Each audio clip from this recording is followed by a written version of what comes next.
The angel of the Lord. Rashi says in his introduction to Zechariah chapter 1, the prophecy of Zechariah is extremely enigmatic because it contains visions resembling a dream that requires an interpretation. We cannot ascertain the truth of this interpretation until the teacher of righteousness comes. Nonetheless, I will put my heart to recounseling the verses one by one, according to the interpretations that resemble it, and follow the interpretation of Jonathan. This is God's test for the Jewish people, in particular the Jewish leaders. God's test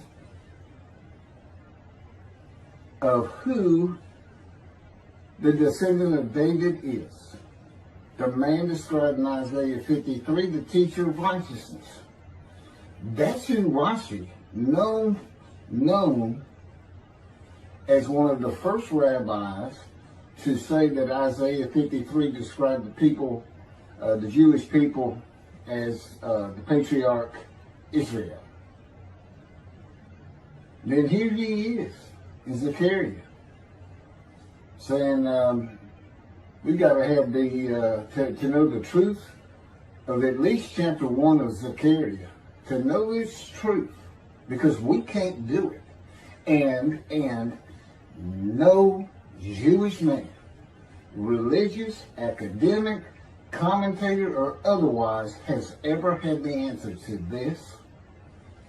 And yet this video is going to give it to you. Why? I'm a teacher of righteousness. This is Zechariah chapter 1, verses 7 through 12. That's the preamble that Rashi leads into before he starts his commentary. And this is in midrash form. That's where I take parts of a verse and interpret each in individual segments. Verse 7. On the 24th day of the 11th month of the second year of Darius, the month of Shabbat, this word of the Lord came to the prophet Zechariah, son of Berechiah, son of Edo. This word of the Lord. This verse continues with, in the night I had a vision, which is not a word of the Lord. The word of the Lord coming to Zechariah means the messenger of the words of God has come to Zechariah, who is the angel of God's presence, and the word of the Lord. Literally, that's his name. He has alighted upon Zechariah to bring a vision from God. Not a word, a vision. Verse 8. In the night I had a vision. I saw a man mounted on a bay horse standing among the myrtles in the deep, and behind him were bay, sorrel, and white horses. In the night I had a vision. There's a man on a horse standing in the myrtles. He is later referred to as the angel of the Lord, standing in the myrtles. The angel of the Lord alights upon and enters men, and my name, Hashem, is in him and can speak through the man. Zechariah has an angel with him who is his guide in the vision. The deep is like a valley Zechariah is looking down on, filled with myrtle trees, and then an open area below that is where the bay, sorrel, and white horses are. Verse 9. I asked, what are those, my Lord? And the angel who talked with me answered, I will let you know what they are. What are those, my Lord? Zechariah is not talking to the angel. That's an angel. It's not my Lord. Who answered, but who never lets him know what they are. he is asking the man standing among the myrtles on a bay horse about the horses in the open area and calls him my Lord. Verse 10. Then the man who was standing among the myrtles spoke up and said, these were sent out by the Lord to roam the earth. Then the man who was standing among the myrtles spoke up and said, again, this is midrash form. Okay, so the man standing in the myrtles answers the question of Zechariah, not the angel who is with Zechariah. Verse 11, and in fact, they reported to the angel of the Lord, who was standing among the myrtles. We have roamed the earth and have found all the earth dwelling in tranquility. And it is like a dream. We have horses talking. You know, they could have been birds. Anything that can go far and go a long ways out and then come back. In this case, for this story or for this dream that was given to Zechariah, it's horses. And in fact, they reported to the angel of the Lord. They who reported are the horses who have gone to and fro throughout the earth, and they spoke the report to the angel of the Lord, who was standing among the myrtles. The angel of the Lord, who was standing among the myrtles, has alighted upon and entered the man standing amongst the myrtles. The angel of the Lord is using this man as his visible presence. You cannot see the angel of the Lord. Just as he once used a burning bush for his visible presence, and God spoke through him to Moses.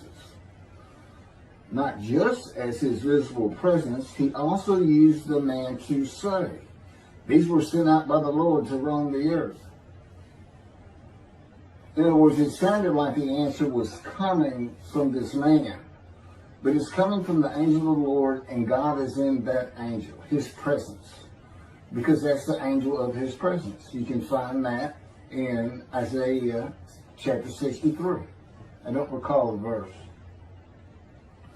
I never see anything on the angel of his presence. Wherever God's presence is, the presence that enters the temple, I never hear any mention of the angel that has to be with him. Why? It's the angel of his presence. Who is the angel of the Lord. Yeah, I believe, and I'm not certain about this, but I've heard it at least one or two times, and that is Christianity believes the angel of the Lord is Jesus Christ. Thereupon the angel of the Lord exclaimed, O Lord of hosts, how long will you withhold pardon from Jerusalem and the towns of Judah, which you placed under a curse 70 years ago? Thereupon the angel of the Lord exclaimed. Okay, so the angel of the Lord exclaimed through the man. Zechariah heard the words come from the man standing in the myrtles. It is the only way Zechariah could have heard the words. The angel of the Lord can only speak to the man he has alighted upon. Ezekiel describes this as, a spirit entered into me and set me upon my feet, and I heard what was being spoken to me. O Lord of hosts, how long will you withhold pardon from Jerusalem and the towns of Judah, which you placed under a curse 70 years ago? The following verses are from the book of Isaiah regarding this curse. Isaiah chapter 43, verse 2. So I profaned the holy princes. I abandoned Jacob to proscription and Israel to mockery. That, of course, is God speaking. The profaning of the holy princesses is God's prophecy of the banishment of King Jeconiah and all his offspring from ever ruling over Judah and Jerusalem again. The line of the kings of Judah ended. The line described king by king in the first book of the New Testament of Christianity. the line of Jesus. The abandonment and mockery are God's prophecy that the northern kingdom and the southern kingdom of the Israelites would be defeated and deported from the promised land. Isaiah witnessed the deportation of the northern kingdom, but the deportations of the southern kingdom were many years after his death. This is chapter 43, verses 5 through 7.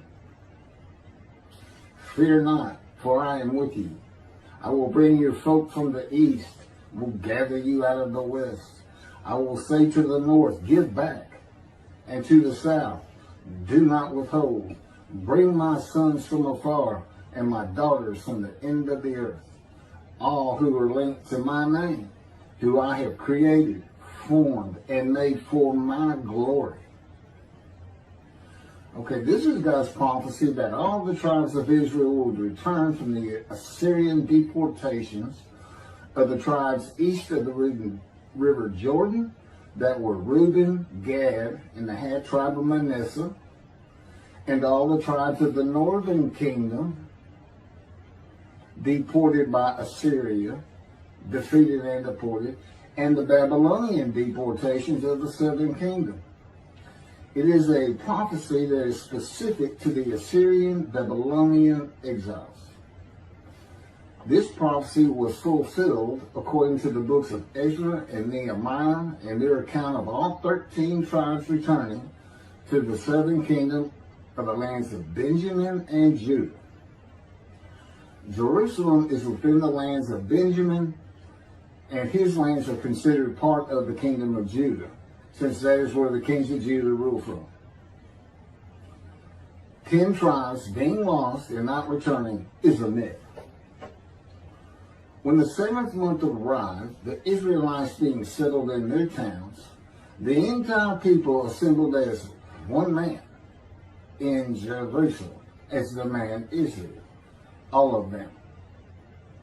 When the people Israel gather as one man, it is all 12 tribes who were allotted lots of the promised land, and the Levites. They did not receive a portion. They were allowed to go from lot to lot, tribe to tribe, and everybody was supposed to take care of them.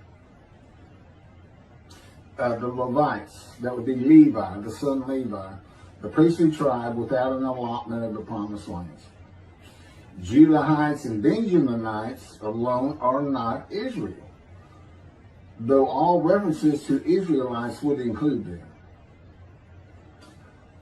All of Israel had returned together to Jerusalem and Judah, mindful of the imported Gentiles in the northern kingdom, imported by the Assyrians, many of whom tried to stop the building of the second temple.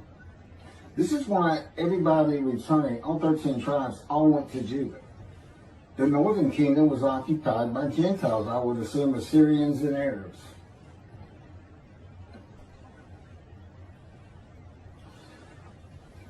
This is 1 Chronicles chapter 9, verses 2 and 3.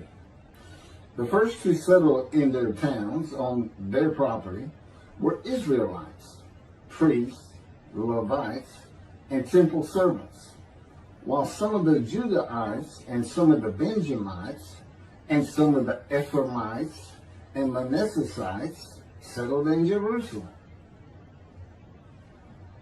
That would be Ephraim and Manasseh. Manasseh was such a large tribe, it had to be broken in. It was broken in two. Half of it set up, their allotment was east of the river Jordan by about where Edom would be. And well, that was the tribe of Gad. Not Edom, Gilead, where the Tishbite, Elijah, the Gentile, was an inhabitant. Ramoth Gilead.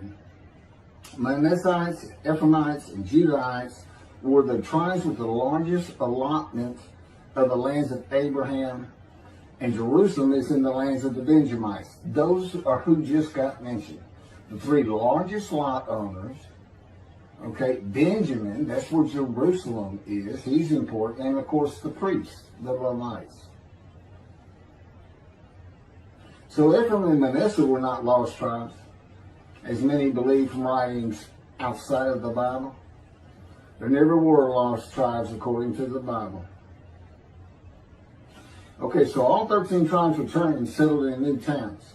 The accounts of the deportations indicate there was not much left of the old towns. There is no account of how the new towns were settled, though it is unlikely it was based on prior ownership. The exile lasted too long for the deported owners to still be alive, and the tribes of the northern kingdom had to build new towns to live in.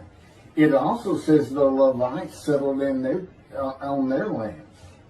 So everybody had to pick and choose, and I'm sure the strong and wealthy got the best places, and again, many just settled in Jerusalem. Okay, this is Isaiah chapter 43, verse 14. Thus said the Lord, your Redeemer, the Holy One of Israel, for your sake I send to Babylon.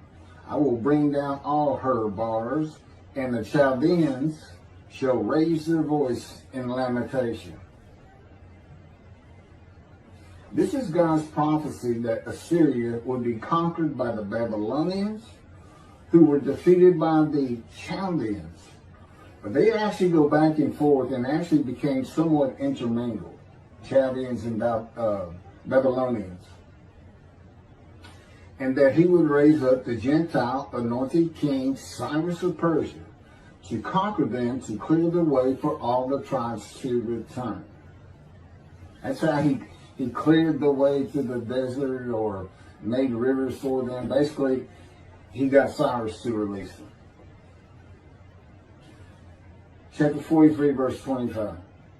And I never hear anything about this. It is I who, for my own sake, wipe your transgressions away and remember your sins no more. Okay, this is God doing, and he says it's something new. I'm going to do something new for the Israelites. This story repeats with the new covenant that includes sin forgiveness of the Jewish people that arise with Elijah and the angel of the covenant after the exiles of the Roman dispersal return to the land of Israel in a time to come. That's from Jeremiah chapter 31. The Jewish people have returned from the Roman dispersal of them throughout the world, the diaspora, which means outside of the promised land, outside of Israel, to a land that lay desolate for more than 2,000 years until after the Holocaust, and they created the state of Israel in 1948. 70 years later, and that's funny too, because they talk about a curse of 70 years. That 70 years, I believe, just applies to the last of 3 deportations of Judah and the defeat by the Babylonians, because the northern kingdom had been defeated and deported long before that, and the first to be defeated and taken to the lands of Assyria was Gad, the half tribe of Manasseh, the lands east of the river Jordan. 70 years later, the land blooms again. Jerusalem has been rebuilt as a great city, larger than it was in ancient times, according to God's words in Jeremiah 31.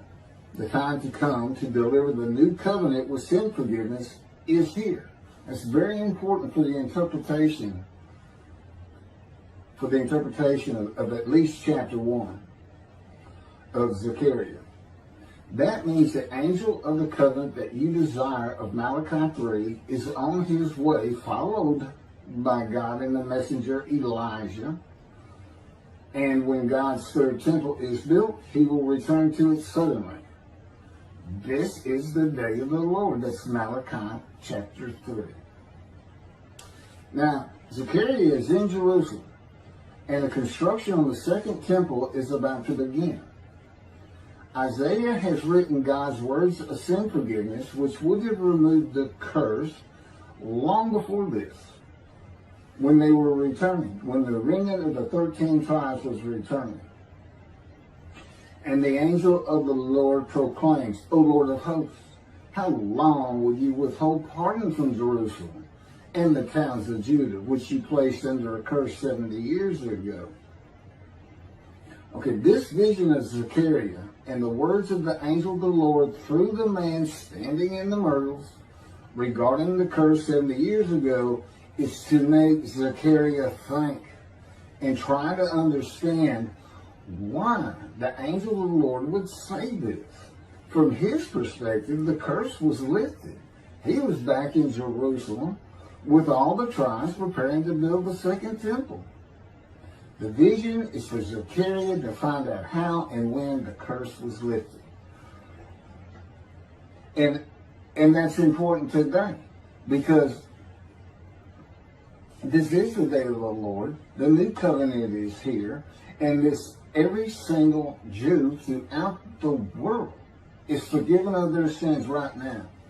And that message has been given to me to be delivered. And it's not getting out there. It's just not getting out there. And that's what happened here. Because if you read Ezra and Nehemiah, it's clear they had no idea that their slates had been claimed. And sin and continue. You know, once you know that God has just said, okay, I'm not going to remember any of that. Let's all start fresh. I'm here with the covenant of friendship. Let's everybody start being observant Jews. Okay? Which would include going to Yom Kippur. Having a slate clean does not mean you have a lifetime now of sin forgiveness. The books of Ezra and Nehemiah reveal, this is how God had me write it down. This is from the book, Isaiah 53, in the day of the Lord, that was dictated to me. The books of Ezra and Nehemiah reveal that the 13 tribes did not know they had been right. We have to wait for the teacher of righteousness to know. And this is another thing I never see in this Messianic era that is taught, that is coming, is that God is with the descendant of David as he was with Moses. I mean, just right there with him.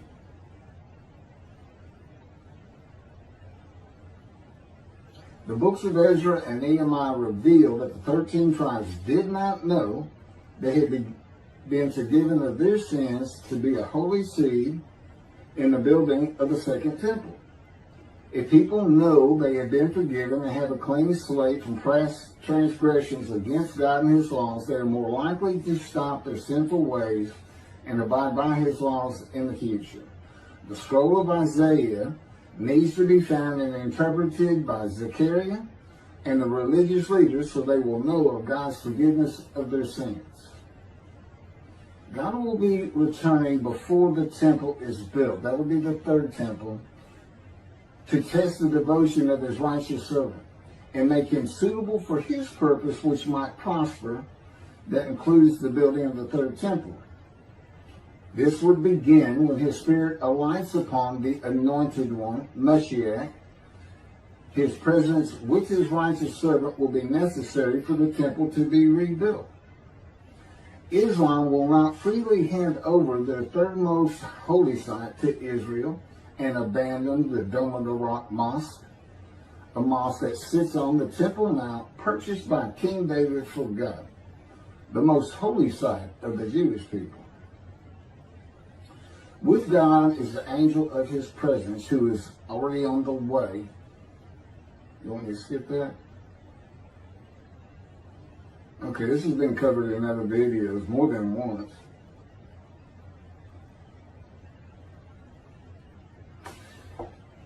The prophet like Moses will have other similarity to Moses beyond writing God's words at his command and direction. As this was written, at God's command and direction, I typed those words. To the greatest degree possible for any human being, Moshe's identity and existence became one with the Creator. Now that's who you're looking for when you say the prophet like Moses. It's not Joshua. I've heard that one. Which is, you know, it says right there on that page, there's never been another prophet like Moses. Well, his attendant Joshua standing right there. If that's, anyway. Moshe's identity and existence became one with the Creator. I don't think you can say that of Joshua. I don't think you can say that of any man until the Spirit of God alights upon him in chapter 11 of Isaiah.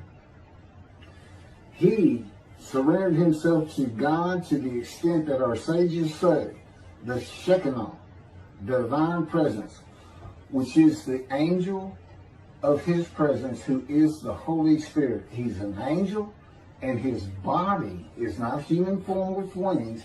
His body is the Spirit of God. Wherever God is, his Spirit is. Wherever his presence is, the angel of his presence is. They're always together. So when they align upon a man and say, okay, we have tasks for you, that man immediately becomes a man in divine beings. And that's the Shekinah. That's the Spirit of God and the presence of God entering into the temple, which would include the angel of his presence. The Shekinah spoke through Moshe's throat. As I have mentioned, God can speak through me. You're only going to know it, just like with the man standing in the myrtles, by the words that are spoken. Okay? Because it's my voice. But it's not me. You know, I can tell the difference. You can't, other than those would be how God would state it. And you can, if you watch closely, you can see it happen in all these videos. I mean, for the most part. Where God just, you know, it just throws out a sentence or two. And I just keep going, you know. I let him get done, and I just pick up from there. We've been working on this for over 13 years. That's from the Zohar, Volume 3, page 232A. And then it says, i.e., he was God's veritable mouthpiece on this earth. That's from the Sefer Hashikos, 5749, Volume 1, page 290, and a footnote. The prophet, like Moses, will also have the answer to these questions. Quote, the great Jewish philosophers try to understand the question of how Moses heard God literally. Some insisting that God spoke actual words and Moses heard them with his ears, while others suggest that God's speech was communicated silently to Moses' intellect and only uttered in sound by Moses himself. Maimonides, Rambam, even as he affirmed the communication between God and Moses as a fundamental Jewish belief, ultimately conceded the mysteriousness of that process. The entire Torah reached Moses from God in a manner which is figuratively described as speech, but no one has ever known how that took place except Moses himself, whom that speech reached. That's commentary on the Mishnah, Sanhedrin, chapter 1. Well, I have the answers, and I've been telling you the answers. God is in his Spirit. Spirit enters into you, because we find it in Ezekiel. There's where God tells you. God was telling Ezekiel, Ezekiel, get up on your feet. Ezekiel says, at that very moment, the Spirit entered into me, and I could hear the words of God. There it is. When he enters him. Now, he's not hearing that through his ears. There's the first question answered. It's not to your ears. And there is a silent knowing. That's what we call it, or what God has taught me. Now, generally, I just hear words as though they came in through my ears and they're in my mind, as though my eyes and my ears had perceived. But he can put just knowledge into my mind without uttering a word. And it's kind of can be pointed out easiest with when he comes to a man, and like he came to Samuel, and Samuel just says, here I am. It's as though before he speaks to you, and this is what happened with me, he put in a knowledge in my mind that the God of creation was about to speak to me. And so when he did speak, it was as though he had always been there speaking to me.